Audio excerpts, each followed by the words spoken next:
Before sliced bread and supermarket loaves, people in medieval Europe were baking breads you've probably never even heard of. Today, most of them have vanished, but their flavors tell stories of survival, culture, and creativity. Bread in medieval Europe was far more than just a food. It was survival, status, and sustenance all rolled into one. Unlike the soft, fluffy loaves we take for granted today, medieval bread was often hard, dense, and full of grains that many modern bakers would rarely use. For the poor, it was the difference between going hungry and having enough energy to work long hours in the fields. For the wealthy, it was a symbol of refinement and power. The type of bread a person ate often reflected their place in society, and the effort put into baking it was a central part of daily life. For common folk, bread was coarse and filling. Barley, rye, and oats were staples, mixed together in varying proportions depending on what was available. These loaves were heavy and sometimes so tough that they had to be softened in soups, stews, or even wine before they could be eaten. Every slice was dense with fiber and nutrients, offering the energy needed for long, laborious days of work. Baking was not just a culinary task. It was a necessity that demanded skill, patience, and constant attention. In many villages, families baked their bread at home in small stone ovens, while in larger towns, communal ovens were used. Timing was critical, as overbaking could render the bread inedible, and underbaking could leave it damp and prone to mold. The wealthy, in contrast, enjoyed soft white bread made from carefully sifted wheat flour. These loaves were lighter, more refined, and often served at feasts alongside meat, cheese, and wine. White bread was a luxury, a marker of social standing, and often reserved for special occasions. The contrast between the bread of the rich and poor was striking, and it highlighted the rigid social hierarchy of the time. While the poor relied on coarse, nutritious loaves for survival, the elite ate bread that symbolized sophistication and privilege. Bread was also tightly regulated in medieval society.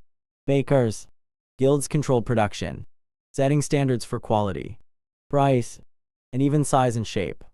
This regulation was necessary because bread was so essential to survival that a shortage or price hike could spark unrest or even riots. Cities depended on bakers to provide consistent, reliable bread, and laws were often enforced strictly to ensure fairness. Bread was not just food, it was a public necessity, a staple that shaped daily life and social order alike. Despite the simplicity of many loaves, medieval bakers were resourceful.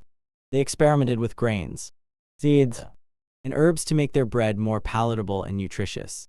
Caraway, fennel, and parsley were common additions, while mixtures of different grains provided texture and durability.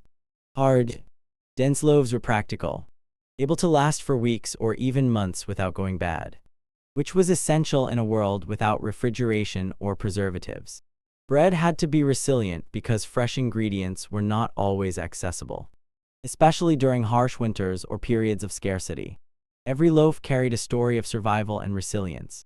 The effort required to cultivate the grains, grind the flour, and bake the bread spoke to the hard realities of medieval life.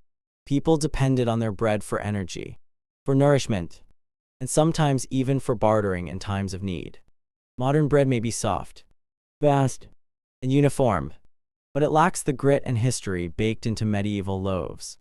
Understanding these ancient breads gives us a window into a world where every bite mattered, where bread was a daily necessity, and where its role went far beyond mere sustenance. It was the foundation of life itself. In the medieval world, not all bread was created equal, and some of the most common loaves have nearly disappeared from modern kitchens. Oatcakes and barley loaves were staples among peasants and rural communities, providing essential nutrition for people who relied on their strength to survive long days of labor. These breads were humble, dense, and sometimes rough in texture, but they were practical, nourishing, and deeply tied to the land and seasons. Made from grains that grew well in harsher climates where wheat struggled, these breads were a lifeline for millions. Barley was one of the earliest grains cultivated in Europe.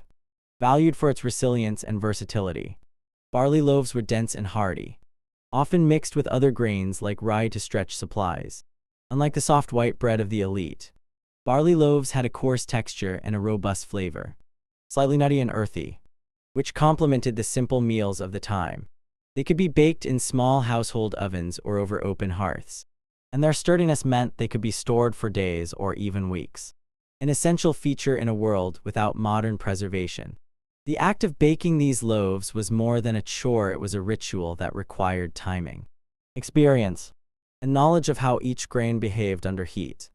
Oatcakes, another forgotten staple, were common particularly in northern regions where oats thrived. Thin, flat, and versatile, oatcakes were portable, making them ideal for farmers, soldiers, and travelers. They could be eaten on their own, softened in stews, or used as a base for toppings. The texture was firm and chewy, often requiring soaking or cooking with liquids to make them easier to digest.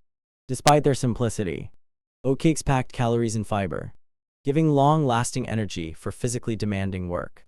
They were modest in taste but crucial in sustaining populations that modern diets might underestimate. The preparation of these breads reflected a deep connection to nature and the seasons. Grain had to be carefully milled, sometimes with hand-operated querns, in water, salt, and occasionally fat or honey were added to create a workable dough. Yeast was obtained from natural fermentation or recycled dough, giving each loaf a unique flavor and texture. There were no standardized recipes, and every village or even household had its own methods, passed down through generations. This variability made each loaf a reflection of its maker, the local environment, and the available ingredients, a far cry from the uniform loaves that line supermarket shelves today. Beyond nutrition, these breads were embedded in social and cultural life. Barley loaves and oatcakes were often eaten with seasonal vegetables, legumes, or preserved meats, forming the basis of meals that were both economical and sustaining. Their consumption was not a matter of choice but of necessity, and every loaf symbolized resilience and adaptation. In times of scarcity, these breads could be stretched further by adding grains like peas, beans, or even herbs to provide extra nutrition. They were versatile, practical, and a testament to the ingenuity of medieval bakers and households. Modern bakers rarely recreate these breads, favoring refined flours and soft textures that appeal to contemporary tastes. Yet, by ignoring barley loaves and oatcakes, we lose more than flavor, we lose a piece of history. These breads tell the story of survival, climate adaptation, and the resourcefulness of ordinary people. They remind us that bread was not merely food, but a reflection of culture, economy, and daily struggle. Rediscovering them today offers a chance to reconnect with centuries-old culinary traditions and to taste what sustained entire populations long before modern conveniences transformed baking. Not all medieval bread was plain, coarse, or utilitarian. Some loaves were rich, spiced, and even indulgent, revealing a side of medieval life that surprises many today. While most peasants survived on barley and oat loaves, the wealthy and the elite delighted in breads flavored with exotic spices, sweeteners, and carefully selected ingredients. These special breads were not everyday fare. They were reserved for feasts, religious festivals, and celebrations, but they show that even in a time of hardship, people craved flavor, variety, and culinary innovation. Spices played a key role in medieval bread making. Cinnamon, nutmeg, ginger, and cloves were prized for their aromatic qualities and their association with wealth. As many of these spices were imported from far-off lands through trade routes that stretched across continents, using them in bread was a statement of status. As a loaf spiced with saffron or pepper cost far more than a plain barley or rye bread, these spices were not just for flavor, they were symbols of prestige, luxury, and a connection to a wider, bustling world of trade and exploration. To bite into a spiced loaf was to experience a small taste of sophistication, one that separated the elite from the ordinary. Sweeteners, too, played an important role in these festive breads. Honey, one of the few accessible sweeteners before sugar became widespread in Europe, was often incorporated into dough to create a subtly sweet, golden loaf. When sugar became more common in the later Middle Ages, it elevated bread making even further. allowing bakers to experiment with sweet rolls and enriched doughs that were rare and precious. Dried fruits like raisins, currants, and dates were also added, transforming bread into a festive treat that could rival modern pastries. These breads were not only eaten but displayed, often elaborately decorated or braided, signaling celebration and abundance. The preparation of spiced and sweet breads required skill, patience, and knowledge of ingredients. Bakers needed to balance flavors, ensure proper fermentation, and create loaves that looked as good as they tasted. Some recipes called for multiple stages of kneading and resting, long fermentation periods, and precise heating techniques. Unlike the standardized recipes of today, every loaf was slightly different, reflecting the individual touch of its maker. The process itself was a ritual, a way of honoring tradition, guests, and the occasion being celebrated. These breads were closely tied to culture and ritual. Special breads were made for Christmas, Easter, weddings, and religious ceremonies. In some regions, particular spiced breads were considered offerings or symbols of good fortune. Eating them was not just about nourishment. It was about community, celebration, and maintaining connections to cultural and religious life. Even for the elite, these breads were fleeting pleasures, crafted carefully for moments that would be remembered long after the last slice was gone. Though spiced and sweet medieval breads were luxurious, they also influenced modern baking. Many of the techniques and flavor combinations used in these festive loaves can still be found in contemporary holiday breads, cakes, and pastries. Yet, most modern bakers rarely explore the original medieval versions, which often use denser doughs, unique spice blends, and natural sweeteners like honey instead of refined sugar. Rediscovering these breads offers a window into a past where flavor, status, and celebration intertwined, showing that medieval bakers were not just surviving, they were creating art in dough, savoring the rare joys that food could bring even in a challenging era. Spiced and sweet breads remind us that medieval life was not entirely defined by hardship. Amid scarcity and labor, people found ways to celebrate, indulge, and enjoy complex flavors. These forgotten loaves are a testament to human creativity, the desire for pleasure, and the enduring allure of bread that nourishes both body and soul. Medieval bakers had knowledge and skills that modern bread making often overlooks.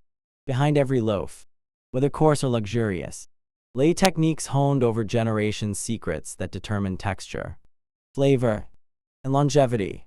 Unlike today, when commercial yeast and standardized ovens dominate baking, medieval bread relied on natural fermentation, timing, and intuition. These forgotten methods produced breads with distinct tastes and aromas, connecting the baker intimately to the ingredients, the environment, and the rhythm of daily life. One of the most important techniques was the use of sourdough starters. Before packaged yeast existed, bakers relied on wild yeast naturally present in flour, water, and the surrounding air. Starters were often carefully preserved from one batch to the next, sometimes for months, and each one carried a unique profile of flavor and leavening power. This meant that no two loaves were exactly alike, each carried the fingerprint of its maker, the climate, and even the local flora. Starters were tended like pets, nurtured with regular feedings and kept in cool, stable conditions to ensure reliable fermentation.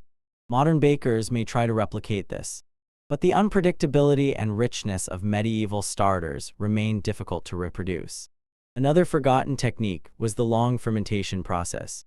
Many medieval breads were left to rise slowly, sometimes overnight or longer, allowing the natural yeasts and bacteria to develop complex flavors. This slow process also improved digestibility, breaking down starches and proteins in ways modern quick-rise recipes cannot achieve. Dense, chewy loaves with subtle tanginess were the result, a taste and texture completely different from today's soft, fast breads. The patience required was immense, as bakers had to judge the perfect moment to bake by touch, smell, and experience rather than relying on timers or thermometers. Medieval ovens and baking methods also shaped the final product. Clay ovens, brick hearths, and stone slabs were common, each influencing the heat distribution and crust development. Bakers had to manage temperature carefully, often using embers or residual heat rather than controllable flames. Some breads were even partially baked and stored to finish later, a method that allowed for flexibility and longevity. These techniques produce crusts with unique textures, interiors with irregular holes, and flavors that modern ovens, with their uniform heating, struggle to replicate. In addition, bakers experimented with grains and additives to enhance their loaves. Malted grains was sometimes added to encourage fermentation, while herbs, seeds, and even small amounts of honey or oil could alter flavor and shelf life. Mixing different grains, such as barley, rye, and wheat, created loaves with distinct textures and nutritional profiles. Each decision, from grain combination to kneading technique, was informed by generations of trial and error. A deep understanding of the science behind the dough long before modern chemistry existed. These forgotten techniques reveal a world where baking was as much art as survival. Bread was not mass-produced. It was a product of knowledge, intuition, and constant attention. Modern methods, prioritizing speed and uniformity, often strip away these layers of complexity. Rediscovering medieval techniques offers more than nostalgia. It opens a path to flavors, textures, and culinary experiences that have been lost for centuries. For the adventurous baker, understanding these methods is like stepping into the shoes of a medieval artisan, feeling the rhythm of dough, fire, and fermentation as they did, and appreciating the depth and richness that comes from patience, skill, and respect for ingredients. Medieval baking secrets remind us that bread is not just food, it is culture, tradition, and history baked into every loaf. By studying these methods, we reconnect with a time when every loaf mattered, when bakers shaped sustenance with intention, and when bread carried the story of survival, creativity, and care. Despite their rich history, unique flavors, and nutritional value, many medieval breads have largely disappeared from modern bakeries. There are several reasons for this, all tied to changes in society, technology, and consumer expectations. Modern baking prioritizes speed, consistency, and mass production qualities that the dense, slow-rising loaves of the medieval era often cannot provide. While today's bread is soft, uniform, and easy to produce, the forgotten breads of the past require patience, skill, and time, resources that many contemporary bakers cannot afford in a fast-paced commercial environment. One of the main reasons these breads are ignored is their density and texture. Barley loaves, oat cakes, and other traditional breads were designed to be filling and long-lasting. They were heavy, hearty, and sometimes coarse, reflecting the nutritional needs and practical realities of medieval life. In contrast, modern consumers often prefer light, fluffy loaves that are easy to slice and eat. The chewy, sometimes uneven textures of medieval breads do not fit neatly into sandwich making or packaged retail, making them less commercially viable. Bakers who rely on predictable outcomes and high-volume production often avoid experimenting with grains and methods that may produce inconsistent results. Another factor is the unfamiliarity of ingredients and techniques. Medieval breads frequently used grains like barley, rye, and oats in combinations unfamiliar to today as standard wheat-based recipes.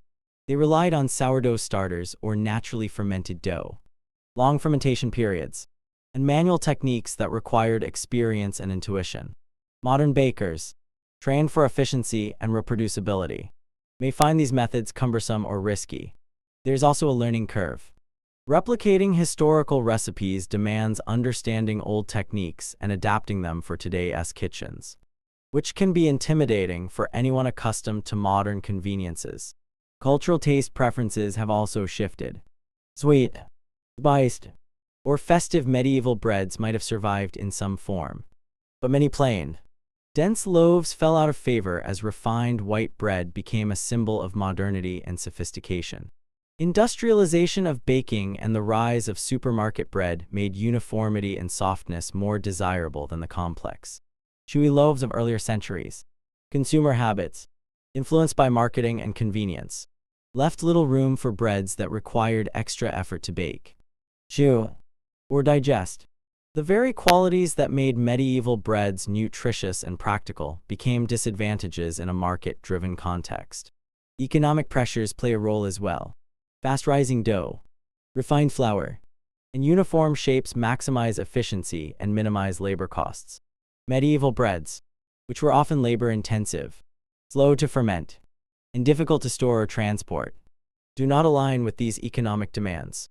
Bakers who attempt to revive these breads must balance authenticity with practicality, often compromising on traditional methods to make them commercially feasible. As a result, few bakeries specialize in these lost loaves, leaving them to hobbyists, historical reenactors, or niche artisan bakers. Yet, ignoring these breads is a loss not only for flavor but also for history. Rediscovering medieval breads reconnects us with centuries of culinary tradition, providing insight into daily life, survival strategies, and cultural values. They offer flavors and textures impossible to replicate with modern shortcuts, teaching patience, skill, and respect for ingredients. For adventurous bakers and food historians, these loaves are an invitation to explore a world where bread was more than just food, it was art, sustenance, and a reflection of society itself. By studying and baking these breads, we can preserve a link to the past and celebrate the ingenuity and creativity of those who made bread in a world very different from our own. If you loved diving into the lost secrets of medieval bread, don't forget to hit that subscribe button and ring the bell. Join us for more fascinating stories from history you won't learn anywhere else. Come taste the past with us.